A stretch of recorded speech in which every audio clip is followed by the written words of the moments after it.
Hello friends, welcome to Zen Study. I am Arpit and today I am going to talk about the 10th Niti Aayog Governing Council meeting.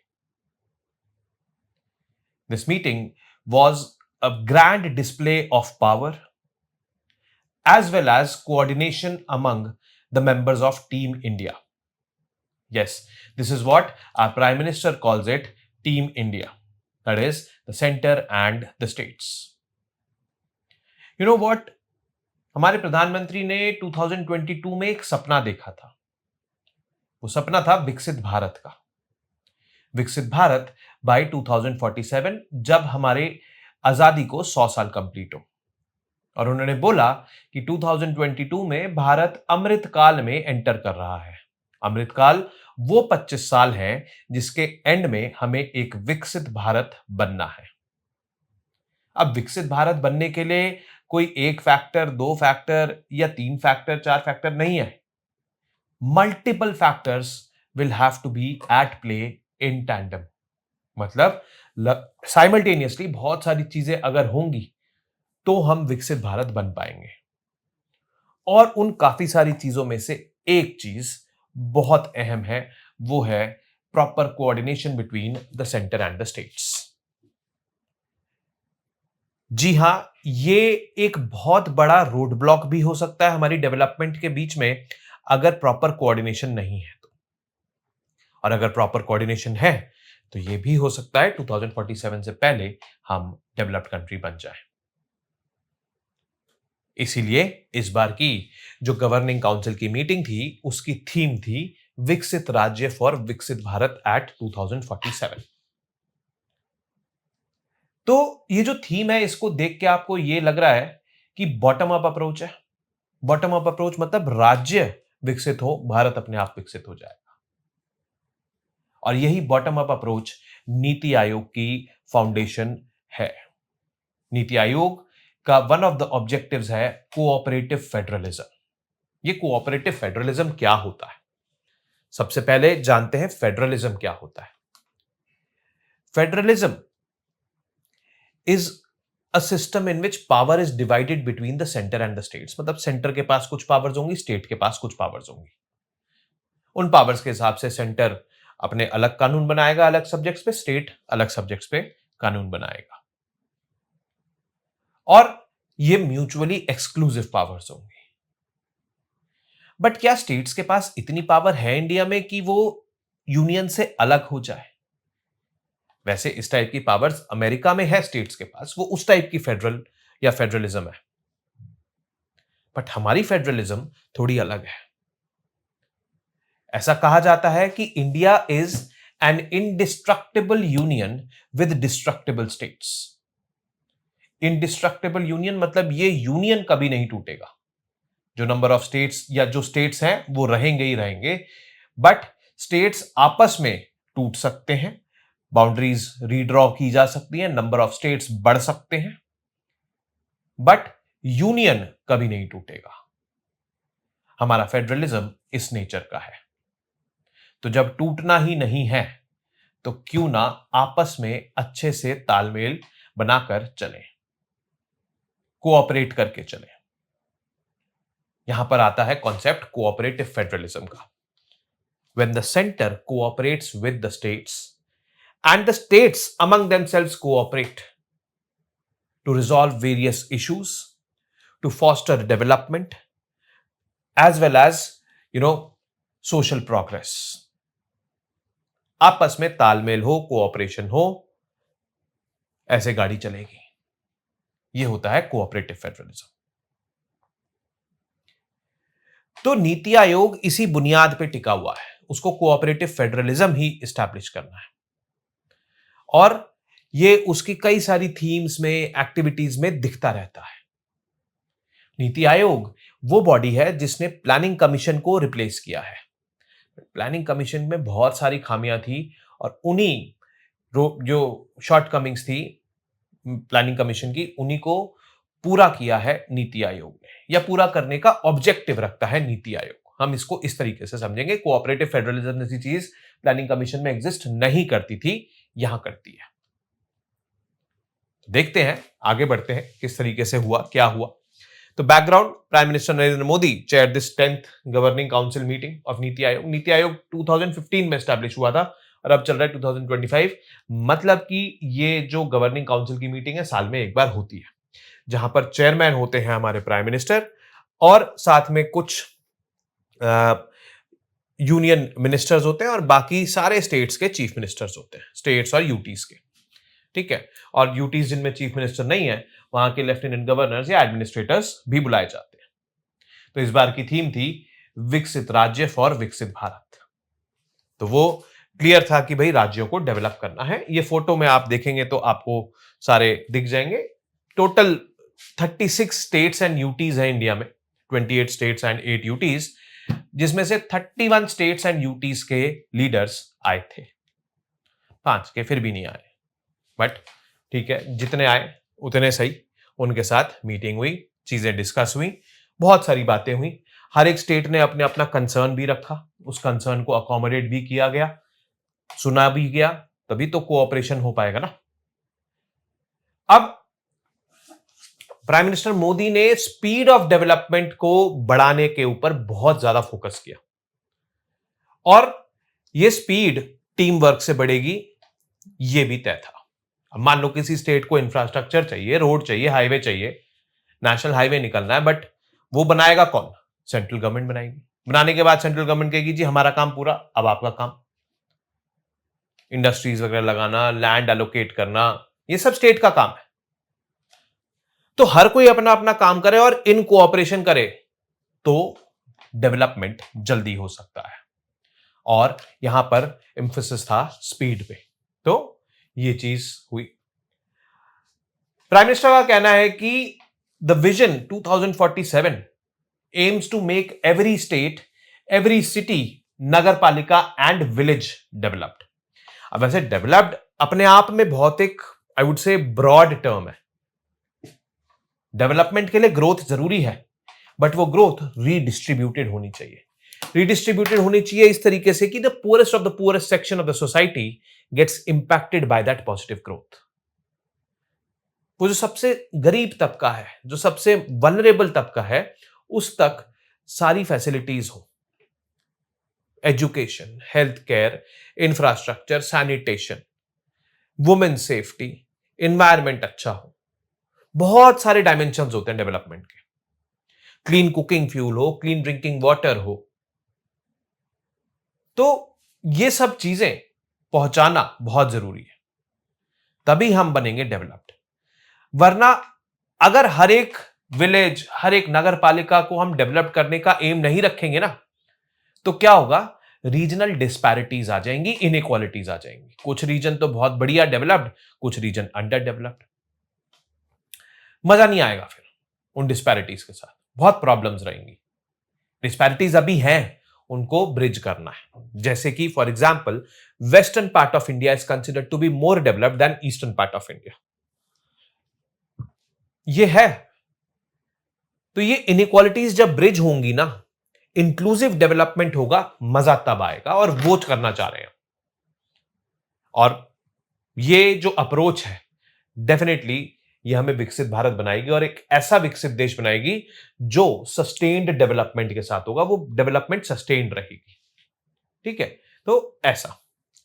अब जितने भी 140 crore Indians हैं, मतलब ये एक अनुमानित figure है क्योंकि सेंसस अभी आया नहीं है, तो वो यूनाइटेडली काम करें, इंक्लूसिव डेवलपमेंट हो, पॉवर्टी हटे, हंगर हटे, एजुकेशन, अवेयरनेस, स्किल्स ये बढ़े, एक्सेस टू गवर्नमेंट फैसिलिटीज बढ़े, गवर्नमेंट फैसिलिटीज की क्वालिटी बढ़े। बहुत सारी फैक्टर्स हैं जो हमें विकसित बनाएंगे, ऐसा कोई एक दो फैक्टर नहीं है। तो मीटिंग का एजेंडा था विकसित राज्य फॉर विकसित भारत एट 2047। तो स्टेट्स को अर्ज किया गया कि भाई आप अपना एक बोल्ड इंक्लूसिव विजन डॉक्यूमेंट बनाइए। इंक्लूसिव का मतलब है कि योर प्लान और your vision should incorporate or include the poorest of the poorest section of the society. तभी वो डिस्पैरिटी खत्म होगी, इनइक्वालिटी खत्म होगी। ऑब्वियसली बोल्ड तो स्पीड हाई होनी चाहिए आपके डेवलपमेंट की, वो उसके विजन जो डॉक्यूमेंट आप सबमिट करोगे उसमें होना चाहिए ये रिफ्लेक्ट। प्रधानमंत्री जी ने बोला कि हमें एंटरप्रेन्योरशिप, एम्प्लॉयमेंट एंड स्किलिंग को प्रमोट करना चाहिए। स्किलिंग से मुझे याद आया कि India is the youngest country in the world. India is that country in the world जिसमें वर्किंग एज पॉपुलेशन सबसे ज्यादा है। बट अगर ये सबसे ज्यादा वर्किंग एज पॉपुलेशन स्किल्ड नहीं होगी, एजुकेटेड नहीं होगी, तो ये एनर्जेटिक यूथ कहीं और भी डाइवर्ट हो सकते हैं towards illegal activities, towards terrorism और टुवर्ड्स ऑर्गेनाइज्ड क्राइम। ये तो नहीं चाहते हम, ऐसे तो नहीं बन पाएंगे हम विकसित।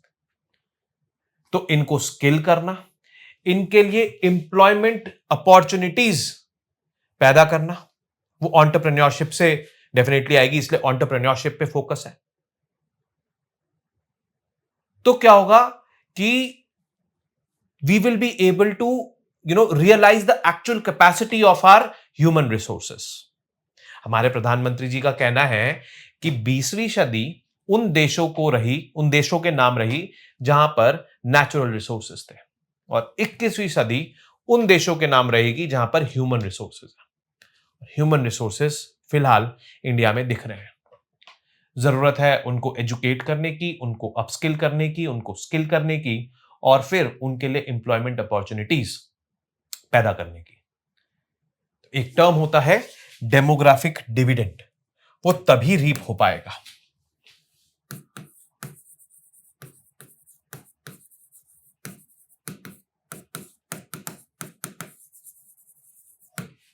डिविडेंड का मतलब होता है प्रॉफिट, और डेमोग्राफिक मतलब पॉपुलेशन।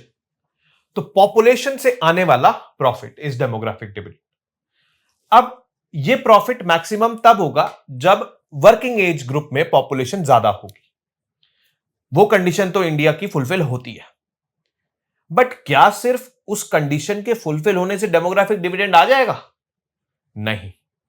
जब तक आप अपनी उस वर्किंग एज ग्रुप वाली पॉपुलेशन को एजुकेट नहीं करोगे, स्किल नहीं करोगे, उनके लिए एम्प्लॉयमेंट एवेन्यूज नहीं ढूंढोगे, एंटरप्रेन्योरशिप को प्रमोट नहीं करोगे, तब तक डिविडेंड नहीं आएगा। अगर आपने ये सब नहीं करा ना, तो it will be a demographic disaster, क्योंकि ये जो यूथ होंगे ये अपनी एनर्जी को गलत डायरेक्शन में चैनलाइज कर देंगे, जैसे मैंने कहा टेररिज्म या फिर organise crime and such like. तो ये बहुत जरूरी है। इंडिया के पास अपॉर्चुनिटी है डेमोग्राफिक डिविडेंड रीप करने की, किया नहीं है अभी, अपॉर्चुनिटी है। We are placed to reap the demographic dividend, but let's see how we are able to do that. Manufacturing and services ecosystem, इसको सशक्त करना। और सर्विसेज इकोसिस्टम, सर्विस सेक्टर की अगर मैं बात करूं तो इसकी हाईएस्ट वैल्यू जनरेटिंग पोटेंशियल है, और मैन्युफैक्चरिंग का हाईएस्ट एम्प्लॉयमेंट जनरेटिंग पोटेंशियल है। तो ये जो इकोसिस्टम है, ये इसको डेवलप करना, ताकि हमारे पास एम्प्लॉयमेंट जनरेशन होता रहे और वैल्यू जनरेशन भी होता रहे। और ये चीज अगर टीयर 2 और टीयर 3 सिटीज में होती है, तो जो डिस्पैरिटीज इन डेवलपमेंट है इंडिया में अभी, कि बड़े शहर तो हैं जो वो तो बढ़ते ही जा रहे हैं, बढ़ते ही जा रहे हैं। लॉपसाइडेड अर्बनाइजेशन हमारे यहां पे, या इनइक्वालिटी अर्बन एरियाज में भी है, तो वो भी हॉल्ट होएगी अगर टीयर 2 और टीयर 3 सिटीज में मैन्युफैक्चरिंग, सर्विस, एंटरप्रेन्योरशिप, ये सब चीजें बढ़ेंगी। फिर MSME and informal employment. Informal sector में 90 to 91% of our workforce is employed, और यहां पर इनको सोशल सिक्योरिटी बेनिफिट्स नहीं है, वो दिया जाए। एमएसएमईज को और ज्यादा प्रमोट किया जाए, ये चीज फोकस करनी है। Opportunities in green economy. Green economy मतलब environment friendly sector, solar power generation, nuclear power generation या नॉन फॉसिल फ्यूल जनरेशन, ये सब सेक्टर्स में भी हमें फोकस करना चाहिए, क्योंकि ये आने वाले टाइम में बहुत रेलेवेंस रखेंगे हमारे लिए। ठीक है, so this should be there. अब सिंस स्टेट गवर्नमेंट्स के लीडर्स आए थे, चीफ मिनिस्टर्स आए थे, तो उन्होंने स्टेट लेवल प्रपोजल्स रखे। जम्मू एंड कश्मीर वाले जो थे वो तो इस समय पहलगाम टेरर अटैक्स की वजह से बहुत ज्यादा इंपैक्टेड है। वहां पे tourism is definitely at an all-time low in the last few years. And इन्होंने प्रपोज किया कि पीएसयू और पार्लियामेंट्री मीटिंग्स कुछ वहां पर रखी जाएं कश्मीर में, ताकि वापस से लोगों में कॉन्फिडेंस आए और लोग वापस वहां पर आना शुरू हो, टूरिज्म बढ़े। इनकी तो ये टेंशन है, और टेंशन गलत नहीं है इनकी, बिल्कुल भी गलत नहीं है, तो ये होना चाहिए। हरियाणा के सीएम साहब ने बोला कि भाई हरियाणा को $1 ट्रिलियन इकोनॉमी बनाना है 2047 तक, और 50 लाख नौकरियां, नई नौकरियां यहां पर लानी है, ये हमारा विजन है। ठीक है जी, इनका विजन विकसित इंडिया या विकसित भारत विजन से मैच कर रहा है। फिर उत्तराखंड के चीफ मिनिस्टर धामी जी, इनका कहना है कि जी प्रधानमंत्री कृषि सिंचाई योजना फैले, और जो अर्बन ड्रेनेज इश्यूज हैं, अर्बन एरियाज में जो वाटर लॉगिंग वगैरह ये सब चीजें हो जाती हैं, क्योंकि उत्तराखंड में urban areas like Dehradun, Rishikesh, या फिर फॉर एग्जांपल हल्द्वानी, रुद्रपुर, ये सब हैं जो इंडस्ट्रियल टाउन्स हैं या फिर टूरिस्ट अट्रैक्टिव पॉइंट्स हैं। यहां पर ड्रेनेज सिस्टम का होना बहुत जरूरी है, क्योंकि बाहर से टूरिस्ट बहुत आता है उत्तराखंड, तो वहां का ड्रेनेज सिस्टम एडिक्वेटली डेवलप्ड होना चाहिए। फिर झारखंड के सीएम हेमंत सोरेन जी, इनका कहना था कि जो एरियाज माइनिंग जहां पर हो चुकी है फिनिश, वो वापस स्टेट गवर्नमेंट को दे दी जाए, और कुछ कुछ जो ड्यूज बाकी हैं 1.4 लाख करोड़ रुपीस के, वो भी स्टेट गवर्नमेंट्स को दिए जाए, जो माइनिंग कंपनीज ने देने हैं, ये हमारे जो ड्यूज पेंडिंग है ये होने चाहिए। फिर गोवा के सीएम प्रमोद सावंत, उन्होंने फुल कमिटमेंट एक्सप्रेस किया कि आप जैसा बोलोगे हम उस राह पे चल देंगे जी। हम वैसे भी टूरिज्म डिपेंडेंट इकोनॉमी है, तो हमें तो टूरिज्म को बढ़ाना है, बढ़ावा देना है, वहां पर सेफ टूरिज्म हो, सस्टेनेबल टूरिज्म हो, और हम पूरी तरीके से साथ हैं विकसित भारत के गोल में, ऐसा इनका कहना है गोवा के चीफ मिनिस्टर का। फिर तेलंगाना के सीएम रेवंत रेड्डी, इन्होंने बोला कि एक नेशनल टास्क फोर्स फॉर्म होनी चाहिए under the leadership of the prime minister, और उसमें वेरियस सीएम्स हो। वो task force regional task force हो, रीजन टू रीजन डिपेंड करे, और जो 6 मेजर मेट्रोज हैं, मुंबई, दिल्ली, बेंगलुरु, कोलकाता, चेन्नई, हैदराबाद, इनका कैसे आगे फर्दर सस्टेनेबल इकोनॉमिक डेवलपमेंट हो, वो ये टास्क फोर्स तय करे। फिर अरुणाचल प्रदेश के सीएम पेमा खांडू, इनका यह कहना था कि we are committed to the goal of विकसित भारत, और यहां पर हम प्रोग्रेस, सस्टेनेबल डेवलपमेंट, वो सब देखेंगे। एक बॉर्डर स्टेट है, एक मतलब ऐसा स्टेट है जिसमें चाइना से रिलेटेड टेंशंस काफी रहती हैं, क्योंकि चाइना की एक्सपेंशनिस्ट पॉलिसीज इस स्टेट को इंपैक्ट करती हैं, तो यहां पर वैसे भी विशेष नजर रहती है गवर्नमेंट ऑफ इंडिया की। फिर तमिलनाडु सीएम एमके स्टालिन, इनका तो कहना था कि भैया टैक्सेस जो हैं वो ज्यादा डिवॉल्व हों तमिलनाडु को। वो 50% टैक्सेस डिमांड कर रहे हैं, जबकि ओवरऑल ऑन एन एवरेज जो फाइनेंस कमीशन ने डिक्लेयर किया है 41% of taxes have to be devolved from the centre to the states. और उसमें भी देखो इक्विटी होती है। इक्विटी मींस जो स्टेट्स ज्यादा वल्नरेबल है, जो स्टेट्स ज्यादा पुअर है, जिनकी इकोनॉमिक कंडीशन ज्यादा खराब है, उनको एलोकेशन ज्यादा होगी एज कंपेयर टू वो स्टेट्स जिनकी इकोनॉमिक स्थिति अच्छी है। और ये जो तमिलनाडु है, इनकी इकोनॉमिक स्थिति काफी सारे स्टेट्स जैसे यूपी, बिहार, झारखंड, छत्तीसगढ़, एमपी, राजस्थान, इनसे अच्छी है। Southern states human development indicators अच्छे, एजुकेशन इंडिकेटर्स अच्छे, बट ठीक है, डिमांड कर रहे हैं जी, डिमांड कर रहे हैं, डिमांड तो रख ही सकते हैं। तो ऐसा इनका कहना था। फिर आंध्र प्रदेश सीएम एन चंद्रबाबू नायडू, इन्होंने बोला कि 3 सब ग्रुप्स बनाए जाए। जीडीपी ग्रोथ के लिए एक, पॉपुलेशन मैनेजमेंट के लिए, क्योंकि यह भी बहुत इंपॉर्टेंट फैक्टर है फॉर डेवलप्ड इंडिया, और तीसरा आर्टिफिशियल इंटेलिजेंस, क्योंकि यह technology for the present and future मानी जा रही है। तो इन्होंने बड़ी ऐसे पढ़े लिखों वाली बात करी है और बहुत अच्छी बात करी है, तो that is very good, I would से इनिशिएटिव।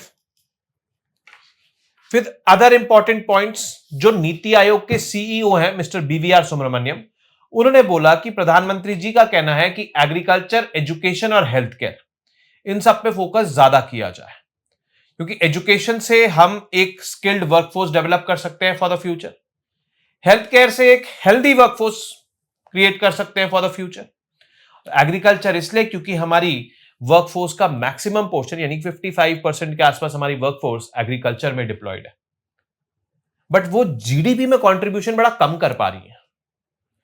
तो एग्रीकल्चर पे फोकस करेंगे तो जीडीपी में उनका कंट्रीब्यूशन बढ़ा पाएंगे, मतलब वैल्यू इंक्रीज कर पाएंगे। तो ये प्रधानमंत्री जी का कहना था, और जितनी भी ज्यादातर पुअर जनता है वो एग्रीकल्चर में ही इन्वॉल्व है। ऑपरेशन सिंदूर को कैसे मिस आउट कर सकते थे, इसके बारे में भी बात हुई, और सक्सेसफुल एंडिंग की ही बात हुई इसमें। फिर एंड में पीएम मोदी ने बोला कि जो भी बॉटलनेक्स है, जिनकी वजह से इन्वेस्टमेंट नहीं आ पा रही है आपके पास, उसको खत्म करो, इंकरेज करो मैन्युफैक्चरिंग को, इन्वेस्टमेंट और आने को, जॉब्स जनरेट हो ज्यादा से ज्यादा। मैंने बताया था कि मैन्युफैक्चरिंग की सबसे ज्यादा कैपेसिटी होती है जॉब जनरेशन की, तो ये बातें हुई। 31 out of 36 states and UTs के जो लीडर्स हैं वो आए थे, और states like Karnataka, Kerala, West Bengal, Bihar and Puducherry did not attend the meeting. ठीक है, कोई बात नहीं, बट 31 आए, बहुत अच्छी बात है। जो स्टॉन्च ओपोनेंट्स माने जाते हैं, जैसे कि हेमंत सोरेन, एमके स्टालिन, भगवंत मान, ये सब भी आए, देख के अच्छा लगा। अच्छे से बातचीत हो रही थी, वीडियोस वगैरह सर्कुलेट हो रही थी इंटरनेट पे, तो अच्छा लग रहा था देख के कि हाँ भाई ठीक है, मतभेद है, राजनीतिक मतभेद है, पॉलिटिकल डिफरेंसेस हैं, बट कोऑर्डिनेशन की जब बात आएगी तो कर लेंगे कोऑर्डिनेट, ऐसा फील हो रहा था। हालांकि देखो, बहुत लंबी जर्नी है अब से लेके 2047 तक या उसके बाद भी, बट कोऑर्डिनेशन होना बहुत जरूरी है। ये जो कोऑपरेटिव फेडरलिज्म है ना, ये होना बहुत जरूरी है। अब देखो जी, कंट्रोवर्सीज और criticisms, these are very much part of democracies, democracies with freedom of speech and expression. But I believe that controversies and criticisms, largely criticisms, should be constructive, not destructive. तो जयराम रमेश जी जो कांग्रेस के मेंबर हैं, उन्होंने criticise किया meeting को, और क्या logic दिया कि भाई किस बात की डेवलपमेंट की बात कर रहे हैं और कैसा डेवलपमेंट की बात कर रहे हैं। यहां पर ऑनगोइंग कंसर्न्स हैं, जैसे सोशल हार्मनी नहीं है, इंस्टीट्यूशनल ऑटोनॉमी बहुत ज्यादा बढ़ती जा रही है, ईडी वीडी की तरफ इशारा कर रहे हैं, तो ऐसे में कैसे डेवलपमेंट होगा। अब इनके इस क्रिटिसिज्म को बीजेपी वालों ने भी रिस्पॉन्ड किया कि भाई वो अननेसेसरी कंट्रोवर्सीज क्रिएट कर रहे हैं। भाई अच्छा खासा कोऑर्डिनेशन का एक इवेंट था, वो हो रहा था, बट ठीक है, the opposition has to criticise, तो दे आर क्रिटिसाइजिंग, वाली बात है। अब नीति आयोग के बारे में थोड़ा सा जान लेते हैं। आप यहां पर ये मैप देख रहे होंगे, ये यूएसएसआर का मैप है, बट इसको देख के कंफ्यूज नहीं होना, क्योंकि नीति आयोग ने जिस ऑर्गेनाइजेशन को रिप्लेस किया था वो थी प्लानिंग कमीशन।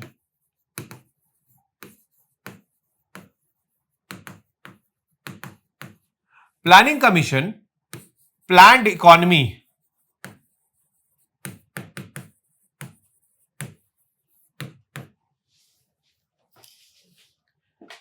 को प्रमोट करती थी, और जो प्लान्ड इकोनॉमी का कॉन्सेप्ट है वो इंडिया ने यूएसएसआर से अडॉप्ट किया था, इसलिए आपको यूएसएसआर का मैप दिख रहा है, और तो कुछ नहीं है। बस 5 ईयर प्लान आते थे, first 5 year plan, second 5 year plan, third 5 year plan, इस तरीके से आए। वो प्लान्ड इकोनॉमी हुआ करती थी, जिसमें सोशल सेक्टर, मतलब थे हम मिक्स्ड इकोनॉमी भी थे, प्लस कंट्रोल्ड इकोनॉमी भी थे, सरकार का बहुत अच्छा खासा कंट्रोल था, लिबरलाइज नहीं थे हम, लाइसेंस रिजीम थी। वो तो 1991 में जब एलपीजी रिफॉर्म्स आए, उसके बाद लिबरलाइजेशन आया, प्राइवेटाइजेशन आया और ग्लोबलाइजेशन आया, जिसकी वजह से वो जो स्ट्रिक्ट कंट्रोल्स थे ऑन आवर इकोनॉमी वो लूजन अप हुए। अब वो लूजन अप हुए तो उस लूजन अप सिचुएशन में या उस लिबरल सिचुएशन में प्लानिंग कमीशन का जो रोल था that was questioned by many कि अब इसका क्या काम है। प्लान्ड इकोनॉमी अब हम नहीं हो सकते, अब हम एक लिबरल इकोनॉमी है। Let the market forces decide where our economy goes और what type of growth our economy generates. ठीक है, फिर भी प्लानिंग कमीशन रही। कब तक रही? 2015 तक रही, और 2015 में नीति आयोग ने प्लानिंग कमीशन को रिप्लेस किया।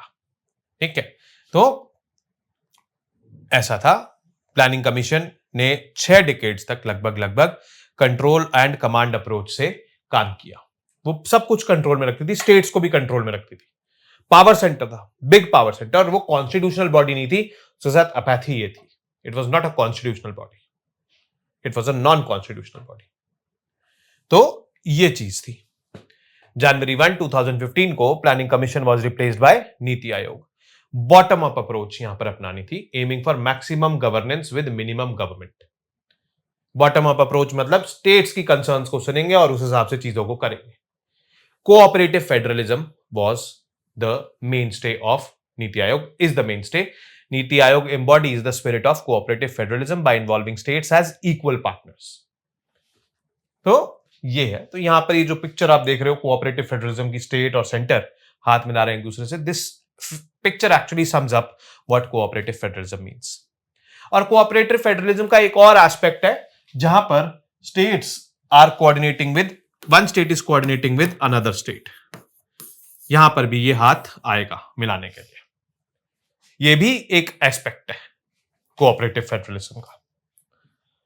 ठीक है, अब कॉम्पोजिशन क्या होती है नीति आयोग की? Chairperson is the prime minister of India. ये डी फैक्टो है, जो भी प्राइम मिनिस्टर होगा वो नीति आयोग का चेयरपर्सन होगा। Vice chairperson is appointed by the prime minister, whoever will be, prime minister will decide. फिर इसकी गवर्निंग काउंसिल होती है, जो थी अभी 10th meeting of the governing council थी। गवर्निंग काउंसिल में chief ministers of all the states and lieutenant governors of union territory. फिर रीजनल काउंसिल्स होती है, एड्रेस स्पेसिफिक रीजनल इश्यूज, जैसे कि नॉर्थ ईस्टर्न काउंसिल होगी या ईस्टर्न काउंसिल होगी, एक वेस्टर्न काउंसिल होगी। वहां पे वेस्ट इंडिया के सारे स्टेट्स होंगे, नॉर्थ ईस्ट में नॉर्थ ईस्ट वाले स्टेट्स होंगे। तो वो रीजनल काउंसिल होती है जिसमें chief ministers and lieutenant governors उस रीजन के, and that is also chaired by the prime minister और the nominee of the prime minister. Any union minister can be chairing that. Ad hoc members, 2 ex officio members from leading research institutions, rotational basis पे ये ad hoc members होंगे, मतलब temporary members. और ex officio members मतलब अपने आप जो वो होंगे ही होंगे, 4 सीटें रिजर्व होंगी फॉर यूनियन मिनिस्टर्स के लिए, नॉमिनेटेड बाय द पीएम। ये कोई भी 4 यूनियन मिनिस्टर्स हो सकते हैं, जरूरी नहीं है कि भाई ये वाला पोर्टफोलियो जो होल्ड कर रहा है या वो वाला पोर्टफोलियो जो होल्ड कर रहा है। It depends on the prime minister. फिर चीफ एग्जीक्यूटिव ऑफिसर होता है इनका, ये मिस्टर बीवीआर सुब्रमण्यम है, and chief executive officer of the NITI आयोग is appointed by the PM. ये आईएएस रैंक के होते हैं। ठीक है, तो अगर आप आईएएस बनते हैं तो आप यहां पर भी जा सकते हैं इन फ्यूचर। और special invitee experts nominated by the PM, ये भी होते हैं as expert special invitees in the NITI Aayog. अब NITI Aayog hubs, team India hub, team India मैंने बोला था center and the states. It acts as the interface between the states and the center. Team India is states plus center. Knowledge and Innovation Hub builds think tank capacity for policy and innovation. तो नीति आयोग को think tank भी बोला जाता है, जो कि planning commission नहीं था। Planning commission was a power centre, वो टॉप डाउन अप्रोच पे काम करता था, ये बॉटम अप अप्रोच पे काम करता है। ये सजेस्ट करता है कि क्या करो क्या ना करो, कोई 5 ईयर प्लान्स नहीं, कुछ नहीं। यहां पर बेसिकली 3 ईयर एक्शन एजेंडा बनता है, 7 ईयर मीडियम टर्म स्ट्रैटेजी बनती है और 15 ईयर विजन डॉक्यूमेंट बनता है। तो ये विजन डॉक्यूमेंट बनाने के लिए अब स्टेट्स को बोला है कि भाई अगले 15 साल का बनाओ, 2040 तक का, फिर उसके बाद 7 ईयर पे बनाएंगे 2047 तक का, इस तरीके से बोला है। क्योंकि जब 2022 में अनाउंस किया था ना, तब जब मीटिंग हुई थी तब बोला था कि 3 ईयर एक्शन एजेंडा बनाइए, वो बनाया, वो अभी डिस्कस हुआ था, उसके ऊपर क्या प्रोग्रेस रही। अब बोला है 7 ईयर मीडियम टर्म प्लान बनाइए आप, सॉरी 15 ईयर विजन डॉक्यूमेंट बनाइए इसके बाद, और फिर एंड में 7 ईयर वाला रहेगा जिसमें हम final nail in the coffin डालेंगे। इस तरीके से अप्रोच करने के लिए बोला है। विकसित राज्य फॉर विकसित भारत बाय 2047, ये करना जरूरी है। और जैसा कि मैंने बोला कि बहुत सारे फैक्टर्स रिस्पॉन्सिबल होंगे इसके लिए, और उनमें से एक इंपॉर्टेंट फैक्टर होगा cooperation between the centre and the states, और यहां पर कोर में होगा नीति आयोग, क्योंकि ये ही प्रमोट करता है cooperative federalism. So this is it from my and in this video. I hope आपको चीजें समझ में आई हो और इंपॉर्टेंस भी समझ में आई हो नीति आयोग की। मैं आपको और ऐसी वीडियोस के लिए मिलता रहूंगा, ऐसे टॉपिक्स के लिए। जियोपॉलिटिक्स पे भी चलते रहेंगे, करंट अफेयर्स पे भी चलते रहेंगे और थीमेटिक टॉपिक्स भी हम डिस्कस करेंगे।